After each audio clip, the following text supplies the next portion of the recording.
Social media पर सबसे ज्यादा चर्चा इस बात की हो रही है कि जो उत्तराखंड के आवाज हैं पिछले 45 साल से नरेंद्र सिंह नेगी, लोक गायक लोक गीतकार नरेंद्र सिंह नेगी, उनको पद्म पुरस्कार क्यों नहीं मिला या उनको हर बार पद्म अवार्ड क्यों नहीं मिल पाता। वो कहाँ क्यों वंचित रह जाते हैं, वो कहाँ छूट जाते हैं। आखिर क्या वजह है कि नरेंद्र सिंह नेगी को पद्म पुरस्कारों के लिए नामित नहीं किया जाता। आज इस वीडियो में मैं इसकी पड़ताल करने की कोशिश करूंगा। मेरा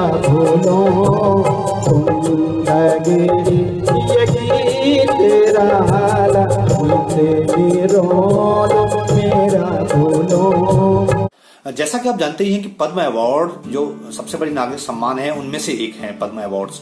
पद्म विभूषण है सबसे बड़ा, पद्म भूषण उसके बाद और पद्मश्री तीसरा नंबर का। तो 3 पद्म अवार्ड हैं। असाधारण और जो उत्कृष्ट सेवाएं देने वाले को पद्म विभूषण से नवाजा जाएगा। पद्म भूषण के बारे में लिखा है for distinguished services of a high order, मतलब उत्कृष्ट सेवाएं में भी जो आला दर्जे की उत्कृष्ट सेवाएं देने वाले को पद्म भूषण मिलेगा। और जो पद्मश्री है डिस्टिंग्विश्ड सर्विसेज के लिए दिया जाएगा। इसका मतलब यह है कि वो नागरिक जिसकी सेवाएं उत्कृष्ट रही हैं उसको पद्मश्री अवार्ड दिया जा सकता है। अब बात ये आती है कि नरेंद्र सिंह नेगी पद्म अवार्ड में कहाँ ठहरे। तो जो मैंने तीनों जो कैटेगरी हैं उन कैटेगरी के बारे में बताया, तो तीनों कैटेगरी में नरेंद्र सिंह नेगी फिट बैठते हैं। जो उनकी सर्विसेज हैं, जो उनकी सेवाएं हैं, जो उनका योगदान है पिछले 45 साल से उत्तराखंड को, उनका असाधारण योगदान है। उन्होंने उत्कृष्ट सेवाएं दी हैं। सबसे अहम बात है कि वो हिमालय समाज की आवाज हैं पिछले 45 साल से, और उनके गीत सदस्य की तरह हैं हर घर में, उत्तराखंड के हर घर में लगभग। हिमालय की उन्होंने लोक भाषा को बचाया है, जो शब्द संपदा है उसको बचाया है, उसको आगे पहुंचाया है। जो मृतप्राय शब्द हैं गढ़वाली के, जो हिमालय की लोक भाषा है, उसके मृतप्राय शब्दों में नई जान फूकी है, उन्हें आगे पहुंचाया है। और जो गढ़वाल के किस्से कहानियां हैं उनको अपने गीतों में पिरोया है। पहाड़ी कल्चर, जो उत्तराखंड के हिमालय का जो कल्चर है वो उनके गीतों में झलकता है। चोरी कखड़ी बिरानी सागोड़ी किसी छेवा सवादी यानी कि पेड़ की पकौड़ी सी छेवा, कांडों का बोट मही सरे गुंद सी पिंडालू पात मा ऊंची की बुंद सी कख देखी होली सुपन्यों हुए होलू के बैम रे होलू। मैं ये खोजने की कोशिश कर रहा हूं कि पद्म अवार्ड दिए कैसे जाते हैं, कौन देता है। तो इसमें एक जगह पे लिखा है हु डिसाइड्स। हर साल प्रधानमंत्री एक पद्म अवार्ड कमेटी को बनाते हैं, गठन करते हैं उसका, और सारे नॉमिनेशंस जो होते हैं वो पद्म अवार्ड कमेटी रिसीव करती है, वो लेती है, वो हासिल करती है। केंद्रीय कैबिनेट के सेक्रेटरी, केंद्रीय कैबिनेट सेक्रेटरी उसके चेयरमैन होते हैं, उसके बॉस होते हैं। उसमें शामिल होते हैं होम सेक्रेटरी यानी गृह सचिव और राष्ट्रपति के सचिव, ये भी उसमें होते हैं। और 4 से 6 कुछ शख्सियतें होती हैं जो इसमें मेंबर होते हैं। ये जो कमेटी होती है पद्म अवार्ड कमेटी, ये अपनी सिफारिशें प्रधानमंत्री को देती है। तो पीएमओ का बहुत बड़ा रोल है पद्म अवार्ड देने में। तो पीएमओ तय करता है कि किसको पद्म अवार्ड में देना है और किसको नहीं देना है। पीएमओ जब तय करते हैं तो प्रधानमंत्री उस पर साइन करते हैं, वो फाइनल हो जाता है। उसके बाद औपचारिक मुहर लगती है राष्ट्रपति।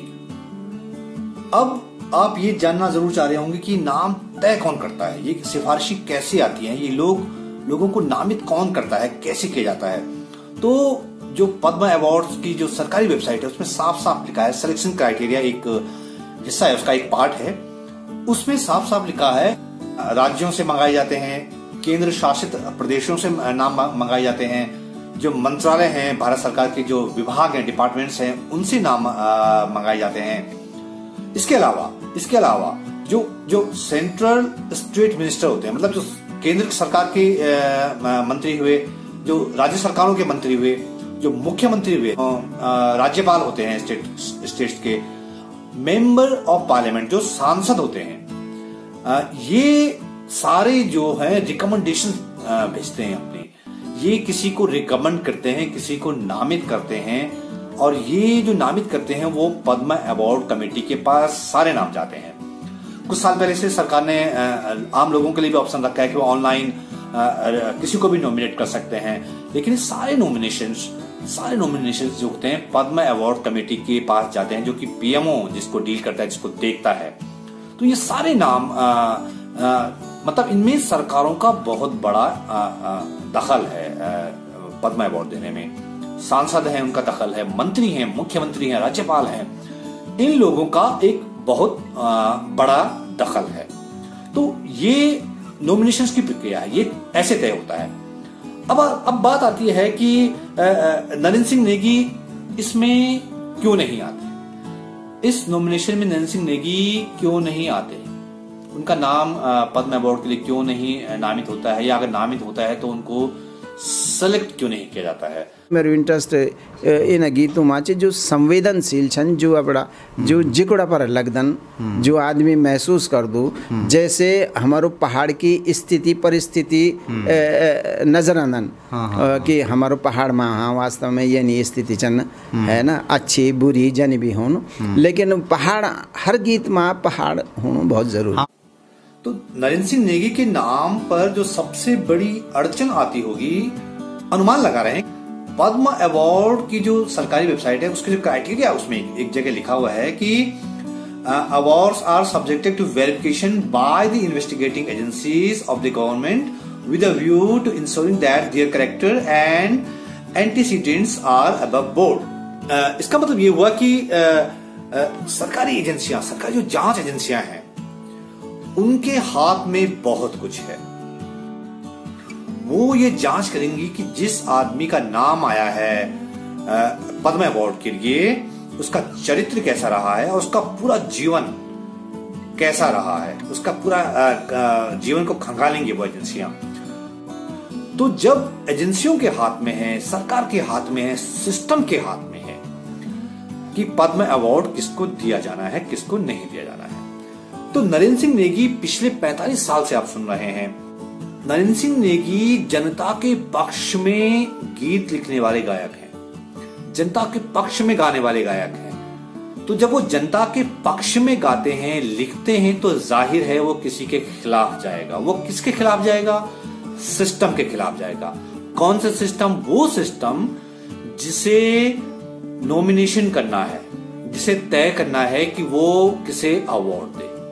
तो उनके गीत अगर जनता के पक्ष में हैं तो सिस्टम के खिलाफ है, वो सिस्टम के खिलाफ खड़े होते हैं, वो सिस्टम से भिड़कर जनता के पक्ष में गीत लिखते रहे हैं। हम केवल खुशी का गीत गए कि थे नहीं बैठ सकता, हम थे न लोगों का दुख भी देखना पड़ला, उनका भी गीत लिखना पड़ला। कुछ समाज में जो बुराई छन ऊफरेन भी गीत लिखना पड़ला, ऊफरे भी कटाक्ष करना पड़ोलो। समाज की जो अच्छाई छन ऊफरे भी गीत लिखना पड़ोलो। तो एक समग्रता का साथ अगर हम लोग ऐथर बढ़ला तो लोग वेतन जरूर पसंद कर दन। तो कोई भी सरकारी जांच एजेंसी, कोई भी सरकार, कोई भी नेता, कोई भी मंत्री ऐसे लोग गायक, ऐसे लोग गीतकार को भला क्यों रिकमेंड करेगा जिनके गीतों की वजह से उन्हें असहज होना पड़ा हो, सवालों का सामना करना पड़ा हो, फजीहत झेलनी पड़ी हो।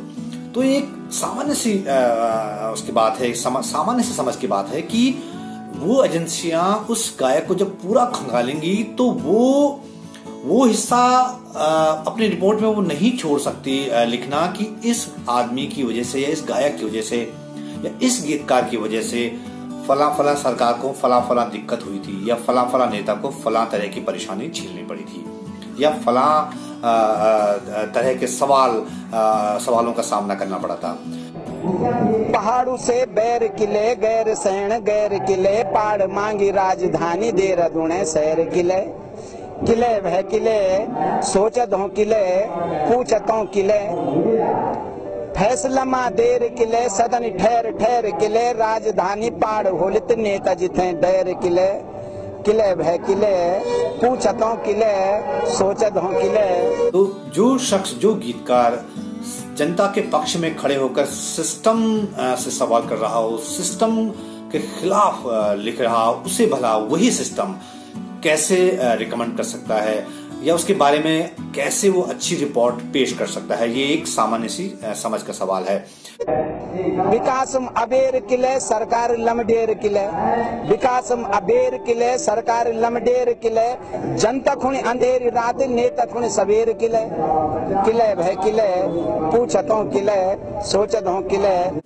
उन्होंने ऐसे गीत लिखे हैं जो सरकारों को असहज करते रहे हैं, जैसे कि उन्होंने टिहरी डैम पर गीत लिखा था कि जो डैम की वजह से जो शहर को डुबोने की जो प्रक्रिया चल रही थी, लोगों को वहां से बेदखल किया जा रहा था, उसकी चिंता में उन्होंने गीत लिखे हैं। उन्होंने विकास की जो विसंगति है पहाड़ों को लेकर कि उन्होंने गीत लिखा है कि नौ फरे विकास का विनाश कहने कह रही हूं पहाड़ों को खोजे वेसणी पछाड़ा वेसणी। वो लोगों से आह्वान कर रहे हैं कि उन लोगों को पहचानिए जिन्होंने विकास के नाम पर इन पहाड़ों का विनाश किया है। वो कह रहे हैं कि जो बड़े बांध जिन्होंने पहाड़ों को बर्बाद कर दिया है, तबाह कर दिया है, देवभूमि को नौ बदली बिजली भूमि कार्यालय, वो आलोचना कर रहे हैं उन लोगों की जिन्होंने पहाड़ में इतने बड़े बड़े डैम थोप दिए हैं, रोपे हैं। सरकारी अनियमितताओं पर उन्होंने नौछमी नारायण ने लिखा, जो भ्रष्टाचार उत्तराखंड में हुआ है सरकारी स्तर पर, उस पर उन्होंने कथका खेलो लिखा। उन्होंने सत्ताधारी लोगों को चेताया जो ताकत के दम पर, अपनी सत्ता के दम पर लोगों को अनसुनी करते हैं। उन्होंने चेताया कि सदन रहने दे झूठी तेरी जिम्मेदारी।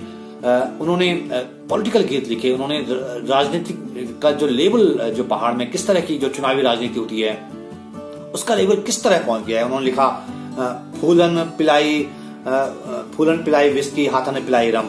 तो तमाम जो राजनीतिक सामाजिक विसंगतियां हैं उनके खिलाफ उन्होंने लिखा है, जो अनियमितताएं हैं, जो गड़बड़ियां हैं, उनके खिलाफ लिखा है। व्यापारी वे गनी नेता सरकारी सहकारी जी, व्यापारी वे गनी नेता सरकारी सहकारी जी, सरकारी सहकारी जी, सरकारी सहकारी जी।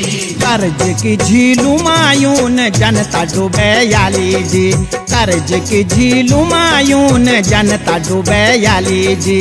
उत्तराखंड की धरती डाम याली जी।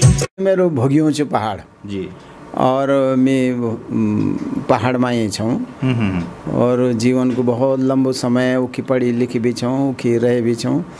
तो मेरो जो गीत बनानो स्टाइल छे, मैं अपना घर गांव से गीत थे अलग नहीं कर सकता अपना गीत थे। और मेरे ख्याल से मैं जब तक लिख लूँ तो अपना घर गांव थे न अपना गीतों में जरूर शामिल कर लूँ। तो ऐसे गीतकार, ऐसे गायक को भला कौन सी सरकारी एजेंसी रिकमेंड करेगी?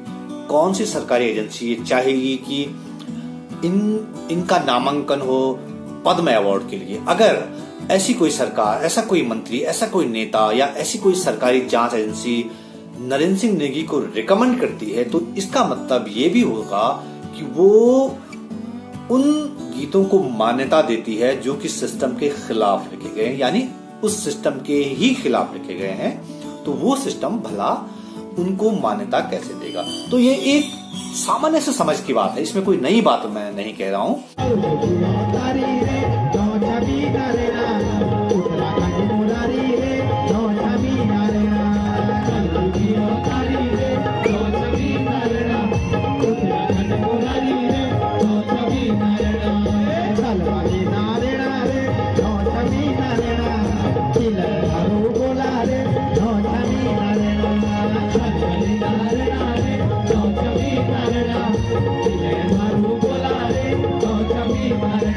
पद्म अवार्ड्स के जो क्राइटेरिया है और उस पे नरेंद्र सिंह नेगी कहाँ पे खरे उतरते हैं, कहाँ पे नहीं उतरते हैं, कहाँ पे वो छूट रहे हैं और वो क्यों वंचित हो रहे हैं या क्यों रखा जा रहा है, ये तमाम चीजें मैंने उन्हीं बिंदुओं के आधार पर समझाने की कोशिश की है।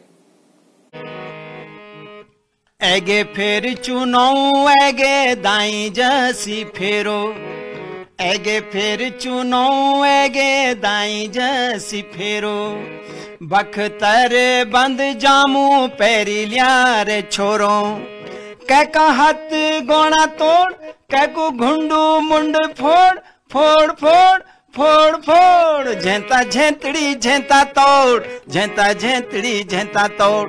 लेकिन इसका आशय ये भी नहीं है कि पद्म अवार्ड के लिए नरेंद्र सिंह नेगी के रास्ते बंद हो गए हैं। इसका ये कतई मतलब नहीं है, क्योंकि सब कुछ सरकार के हाथ में है। सरकार कभी भी कुछ भी कर सकती है, कोई भी सरकार, मैं इस सरकार की बात नहीं कर रहा हूं, कोई भी सरकार कभी भी कुछ भी कर सकती है।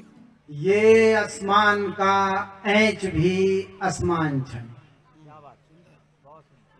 ये आसमान का ऐंच भी आसमान छन, एक तुई नीचे फुटलिंग और भी भगवान छन। बहुत बढ़िया, बहुत बढ़िया।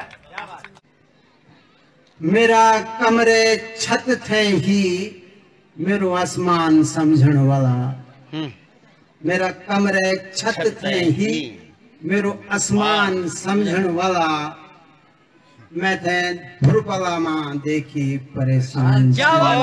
तो ये वीडियो आपको कैसा लगा मुझे जरूर बताइएगा। आप कमेंट बॉक्स में कमेंट कर सकते हैं, इसको लाइक कर सकते हैं, अगर आपको पसंद आए शेयर कर सकते हैं। ये वीडियो देखने के लिए आपका बहुत बहुत शुक्रिया, धन्यवाद।